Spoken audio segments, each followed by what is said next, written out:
బండి భగీరథ్ జైల్లోకి వెళ్ళి 4 రోజులు కావస్తూ ఉంది. ఇక 21వ తారీఖున తనకు సంబంధించినటువంటి మధ్యంతర బెయిల్ పిటిషన్ కూడా కొట్టివేయబడతా ఉందని చెప్పేసి లీగల్ ఎక్స్పర్ట్స్ అయితే చెప్తున్నటువంటి సందర్భం. అసలు బండి భగీరథ్ విషయంలో ఎన్ని రోజులు జైల్లో ఉండడానికి అవకాశం ఉంది, దీనికి సంబంధించి ఎలా న్యాయ సలహాలు చేసుకోబోతా ఉన్నారు, కోర్టులో ఎలాంటి పరిస్థితులు ఉండబోతా ఉన్నాయి అడుగు తెలుసుకుందాం. మనతో పాటుగా బండి భగీరథ్ ప్రస్తుతం వాదిస్తున్నటువంటి లాయర్ కర్ణసాగర్ మనతో పాటుగా ఉన్నారు. సార్ నమస్తే.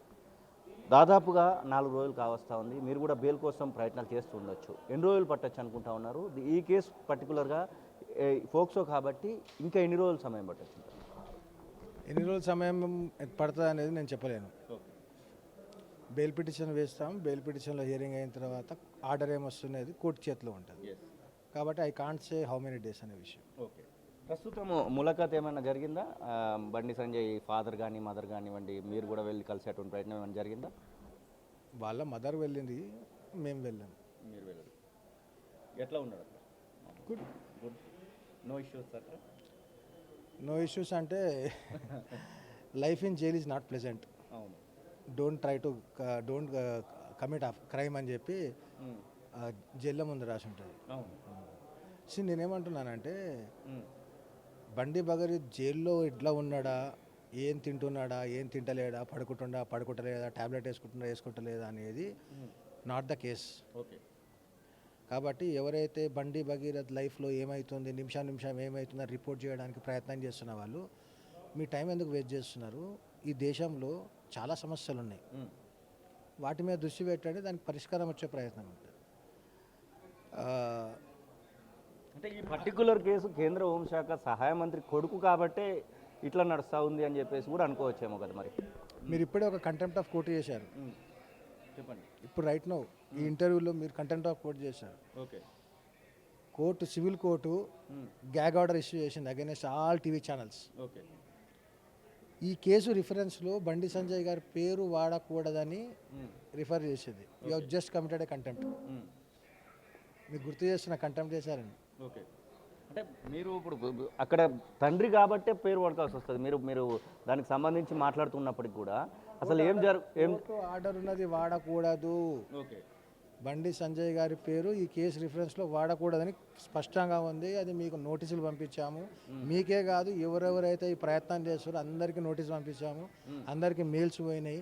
ఎవరైతే కావాలని టీఆర్పీల కోసం, లైక్ల కోసం, షేర్ల కోసం అయినా వాడారో వాళ్ళందరికీ కంటెంప్ట్ నోటీస్ కూడా వెళ్తాయి.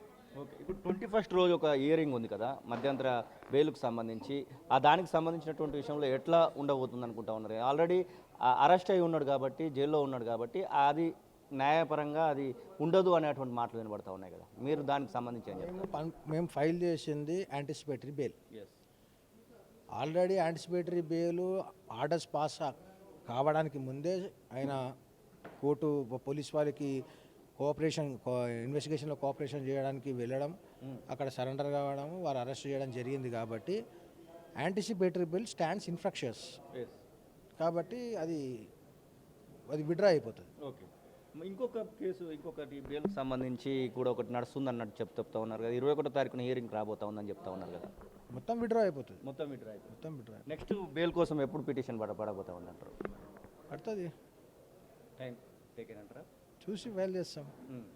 మీరు కూడా సంజయ్ గారితో కలిసి ఉండొచ్చు కదా, దీనికి సంబంధించి ఎట్లాంటి లీగల్గా నడుస్తుందని అనుకుంటా ఉన్నారు? సేమ్ టైము ఇప్పుడు అమ్మాయికి సంబంధించినటువంటి విషయంలో కూడా ఆర్దిక్కు పప్పు నాగేశ్వరరావు ఒక ప్రయత్నాలు జరుగుతూ ఉన్నాయి. మొత్తం మీద కేంద్ర మంత్రి శాఖ నుంచిలే తీసేయాలని చెప్పి జరుగుతూ ఉంది. దానికి సంబంధించి ఏం చెప్తారు? యాజ్ ఏ లీగల్ కాకుండా దీనికి సంబంధించి చూడండి, 2014 నుంచి 2023 డిసెంబర్ వరకు ఏ ప్రభుత్వం అవుతుందనో ఆ ప్రభుత్వంలో సీఎం ఉండనో ఆ సీఎం యొక్క కూతురు ఢిల్లీ లిక్కర్ స్కామ్ కేసులో అరెస్ట్ అయింది. ఈడీ వారు అరెస్ట్ చేశారు. ఆయన రాజీనామా చేయలేదా? పోనీ ఆయన కొడుకు సిట్టింగ్ మినిస్టర్ ఉండే, మరే మా చెల్లె ఇట్లా అరెస్ట్ అయిపోయింది, లిక్కర్ స్కామ్ కేసులో అరెస్ట్ అయ్యింది, నైతికంగా నేను కూడా బాధ్యత తీసుకొని రాజీనామా చేయాలని ఆయన ఎప్పుడు రాజీనామా చేయలేదు. వాళ్లకు అప్లై కాని రూలు అందరికి అప్లై అవుతుందని చెప్పి అనుకోవద్దు. ఖచ్చితంగా ఆ పదవిలో ఉన్నా కానీ ఇన్ఫ్లుయెన్స్ అయితే జరగదంటారా? ఇన్ఫ్లుయెన్స్ జరిగితే కేసు రిజిస్టర్ కాదు.